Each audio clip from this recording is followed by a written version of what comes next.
বৃদ্ধ সাইফুল ইসলাম একসময় চাকরি করতেন সুনামধন্য একটি কোম্পানিতে।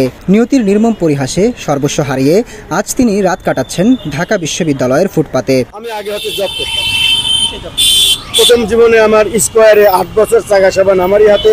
এখান থেকে আমি মালয়েশিয়া যাই, মালয়েশিয়া থাকার পরে আমি গাজীপুরে বাড়ি করছি।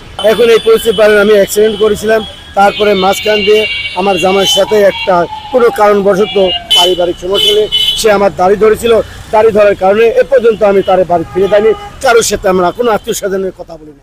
শুধু সাইফুল ইসলাম নন, তার মতো আরও অনেকেই সর্বস্ব হারিয়ে হয়ে পড়েছেন ভবঘুরে। 2041 সালের মধ্যে বাংলাদেশ একটি উন্নত, সমৃদ্ধ ও স্মার্ট দেশ হওয়ার কথা, কিন্তু আজও এদেশে অসংখ্য মানুষ গৃহহীন এবং রয়েছে খাদ্য সংকটও। তাদের জন্য নেই কোনো আশ্রয়স্থল, নেওয়া হচ্ছে না পুনর্বাসনের উদ্যোগও। ঢাকা বিশ্ববিদ্যালয় ক্যাম্পাসকে নিরাপদ রাখতে সাম্প্রতিক সময়ে ডাকসুর পক্ষ থেকে ক্যাম্পাসে চালানো হয়েছে ভবঘুরে উচ্ছেদ অভিযান। পরিচালিত অভিযান সম্পর্কে ডাকসুর সমাজসেবা সম্পাদকের সাথে যোগাযোগ করা হলে তিনি বলেন, ঢাকা বিশ্ববিদ্যালয় এরিয়ার মধ্যে কোনোভাবেই মাদকাসক্ত ভবঘুরেদের স্থান দেওয়া হবে না। তাদের কারণে নিরাপত্তাহীনতায় ভোগেন শিক্ষার্থীরা। তারা কিন্তু শুধুমাত্র মাদক আসক্তি এরকমই না, তারা কিন্তু মাদকের ব্যবসা করে। তো উদ্যান কেন্দ্রিক ওইখানে একদিকে মাদকের ব্যবসা হয়, আরেকদিকে ছিনতাই হয়। আমরা কিন্তু তাদের কাছে বিভিন্ন অস্ত্র, ছুরি, কাঁচি এগুলো কিন্তু পেয়েছি, ব্লেড পেয়েছি।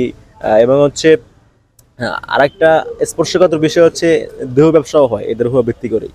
তো এই জায়গা থেকে এই ধরনের মানুষজন এরা তো কোনোভাবেই একটা শিক্ষা প্রতিষ্ঠানের ভেতরে থাকতে পারে না। আমাদের সামনে একটা পরিকল্পনা আছে, সেটা হচ্ছে আমরা অলরেডি একটা প্রতিষ্ঠানের সাথে কথাবার্তা বলতেছি।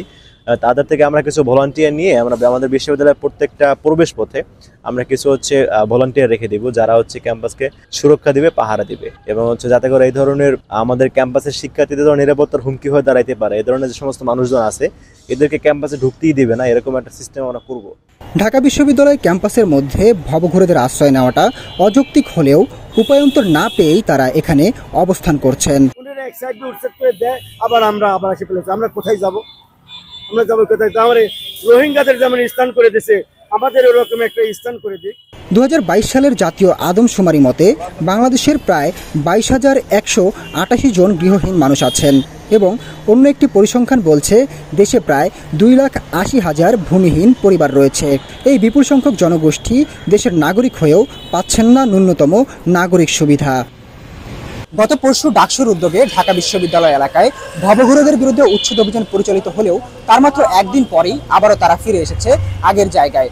প্রশ্ন উঠেছে, ভবঘুরেদের পুনর্বাসনের সুস্পষ্ট পরিকল্পনা ছাড়া শুধুমাত্র উচ্ছেদ অভিযানের মাধ্যমে এই সমস্যার স্থায়ী সমাধান করা আদৌ কি সম্ভব, নাকি এর জন্য প্রয়োজন দীর্ঘমেয়াদী ও টেকসই পদক্ষেপ? মোহাম্মদ আলিফ মিয়া, দৈনিক করতোয়া, ঢাকা।